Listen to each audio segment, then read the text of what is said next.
अस्सलाम वालेकुम, कैसे हैं आप सब। एनर्जी बाइट की रेसिपी शेयर करूंगी आज आप लोगों के साथ। रमज़ान आने वाला है और सब ने रोज़े रखने हैं और हम जब रोज़े को खोलते हैं तो खजूर के साथ खोलते हैं क्योंकि ये सुन्नत है। लेकिन इस दफ़ा डेट्स को आप इस तरह सर्व करके ज़रूर देखिएगा, ये बहुत हेल्दी होती हैं और बहुत मज़े की लगती हैं। तो स्टार्ट कर लेते हैं रेसिपी को। एनर्जी बाइट बनाने के लिए 1 टेबल स्पून हमें चाहिए होगा देसी घी। और यहाँ पर देखें 1 कप खजूर का पेस्ट है मेरे पास। मैं मार्केट वाला यूज़ कर रही हूँ, लेकिन आप घर पर बहुत आसानी से इसको बना सकते हैं। मैं मार्केट वाला क्यों यूज़ कर रही हूँ, इसकी रीज़न मैं आगे जाके आपको ज़रूर बताऊँगी।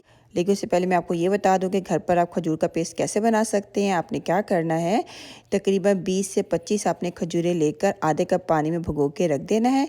और सुबह आपने उसकी जो गिटक होती है उनको निकाल लें और ब्लेंडर में डाल के उसको ब्लेंड कर लें, एक फाइन सा पेस्ट बना लें। तो आपका जो है होममेड खजूर का पेस्ट तैयार हो जाएगा।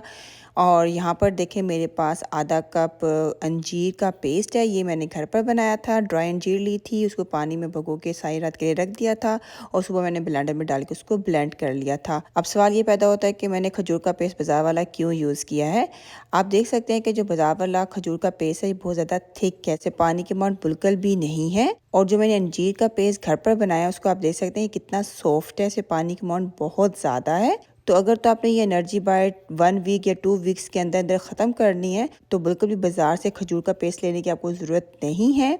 लेकिन अगर आप 1 मंथ या 2 मंथ के लिए ये बाइट्स बनाना चाहते हैं तो कोशिश करिएगा कि खजूर का जो पेस्ट है वो बाज़ार वाला यूज़ करें और अंजीर का जो पेस्ट है वो भी बाज़ार वाला यूज़ करें, क्योंकि इनमें पानी की अमाउंट नहीं होती है और आपकी जो बाइट्स हैं वो बहुत जल्दी ख़राब नहीं होंगी। अब क्योंकि मैंने अंजीर का पेस्ट घर पे बनाया है, इसमें पानी की अमाउंट बहुत ज़्यादा है, तो मुझे बहुत अच्छी तरह इसकी भुनाई करनी है ताकि अंजीर के अंदर जितना भी पानी है वो अच्छी तरह से एवोपरेट हो जाए। और जो डेट का पेस्ट है उसमें तो पानी की अमाउंट है ही नहीं ना, क्योंकि वो मैंने बाज़ार से ख़रीदा है, वो ऑलरेडी ड्राई है।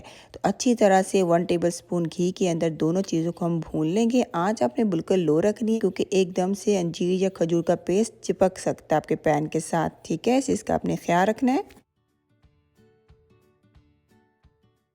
जब अंजीर और खजूर में से पानी अच्छी तरह से ड्राई हो जाएगा तो इसके अंदर हम कुछ नट्स ऐड करेंगे, जिसमें हम डाल रहे हैं पिस्ता, काजू, अखरोट, बादाम। इसे चॉपर में डाल के थोड़ा सा चॉप कर लेंगे।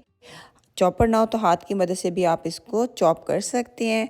और ये चॉप किए हुए जो नट्स हैं ये हम खजूर में शामिल कर देंगे और साथ में हम शामिल कर देंगे मेलन सीड और चिया सीड। ये दोनों सीड्स बहुत हेल्दी होते हैं, इसको अपनी डाइट में ज़रूर ऐड करें। आंच आपने लो रखनी है, लो आंच में आपने अच्छी तरह से इन सब चीज़ों को पका लेना है। जब आपकी खजूर और अंजीर इस तरह इकट्ठी होने लगे तो इसका मतलब है कि आपकी एनर्जी बाइट की जो डो है वो तैयार हो चुकी है। चूल्हे को बंद कर देंगे, इसको थोड़ा सा नॉर्मल होने देंगे, उसके बाद हम इसको शेप देंगे। डो जो हमारी ये बिल्कुल नॉर्मल हो चुकी है। अब आप इसको कोई भी शेप दे सकते हैं, आप चाहें तो राउंड शेप में, गोल शेप में, स्क्वायर शेप में, जिस शेप में भी आप अपनी बाइट्स बनाना चाहते हैं आप बना सकते हैं। लेकिन मैं इस तरह इसको राउंड शेप में बनाऊंगी, उसके बाद मैं इसकी कटिंग कर लूँगी। थोड़े से स्प्रिंकल करेंगे तिल को और तिल की एक प्यारी सी कोटिंग हम अपने रोल के ऊपर दे देंगे और ये बहुत खूबसूरत भी लगता है और खाने में बहुत मज़े का लगता है। अगर आप तिल नहीं डालना चाहते तो आप कोकोनट की भी कोटिंग कर सकते हैं।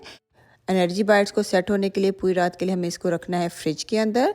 तो मैं इस तरह एल्युमिनियम फॉइल के अंदर इसको रोल करके रख रही हूँ। अगर आपके पास तरह के एल्युमिनियम फॉइल ना हो तो आप किसी भी एयरटाइट बॉक्स में भी बंद करके रख सकते हैं। तो मैं इसको रख देती हूँ फ्रिज में सेट होने के लिए।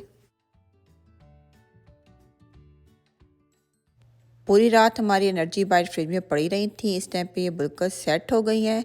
अपनी मर्ज़ी की कोई भी शेप आप कट कर सकते हैं। एयरटाइट बॉक्स में आप इसको स्टोर करके फ्रिज में रख लें 1 मंथ तक, 2 मंथ तक, ये बिल्कुल भी ख़राब नहीं होती हैं। तो ज़रूर ट्राई करिएगा इस यमी सी रेसिपी को।